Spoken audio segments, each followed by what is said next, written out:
Chapter 7. And it came to pass, when the king sat in his house, and the Lord had given him rest round about from all his enemies, that the king said unto Nathan the prophet, See now, I dwell in an house of cedar, but the ark of God dwelleth within curtains. And Nathan said to the king, Go, do all that is in thine heart, for the Lord is with thee. And it came to pass that night, that the word of the Lord came unto Nathan, saying, Go and tell my servant David, Thus saith the Lord, Shalt thou build me an house for me to dwell in? Whereas I have not dwelt in any house since the time that I brought up the children of Israel out of Egypt, even to this day, but have walked in a tent and in a tabernacle.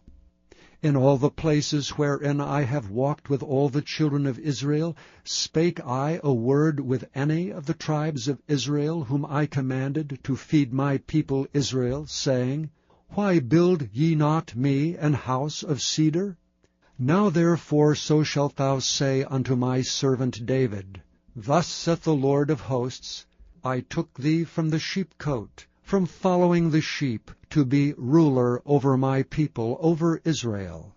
And I was with thee whithersoever thou wentest, and have cut off all thine enemies out of thy sight, and have made thee a great name, like unto the name of the great men that are in the earth. Moreover, I will appoint a place for my people Israel, and will plant them, that they may dwell in a place of their own, and move no more.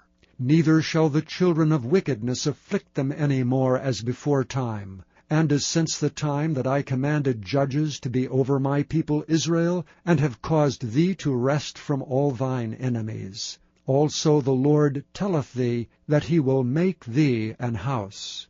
And when thy days be fulfilled, and thou shalt sleep with thy fathers, I will set up thy seed after thee, which shall proceed out of thy bowels, and I will establish his kingdom.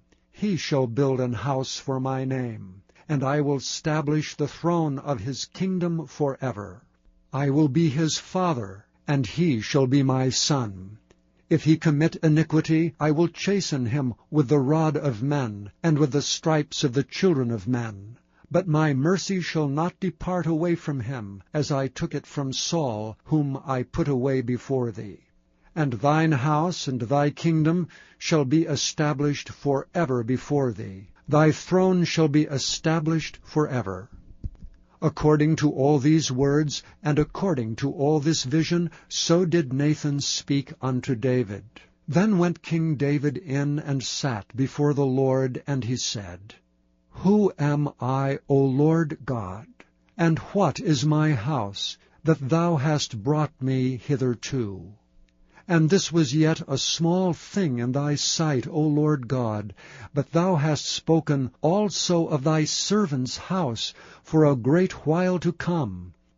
And is this the manner of man, O Lord God? And what can David say more unto thee? For thou, Lord God, knowest thy servant.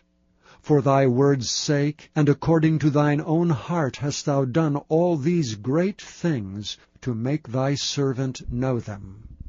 Wherefore thou art great, O Lord God, for there is none like thee, neither is there any God beside thee, according to all that we have heard with our ears. And what one nation in the earth is like thy people, even like Israel, whom God went to redeem for a people to himself, and to make him a name, and to do for you great things and terrible, for thy land before thy people, which thou redeemedst to thee from Egypt, from the nations and their gods. For thou hast confirmed to thyself thy people Israel to be a people unto thee forever, and thou, Lord, art become their God. And now, O Lord God, the word that thou hast spoken concerning thy servant, and concerning his house, establish it forever, and do as thou hast said. And let thy name be magnified forever, saying, The Lord of hosts is the God over Israel. And let the house of thy servant David be established before thee. For thou, O Lord of hosts, God of Israel, hast revealed to thy servant, saying, I will build thee an house.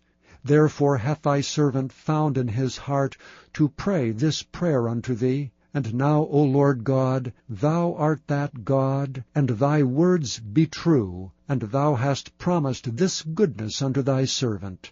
Therefore now let it please thee to bless the house of thy servant, that it may continue forever before thee. For thou, O Lord God, hast spoken it, and with thy blessing let the house of thy servant be blessed forever.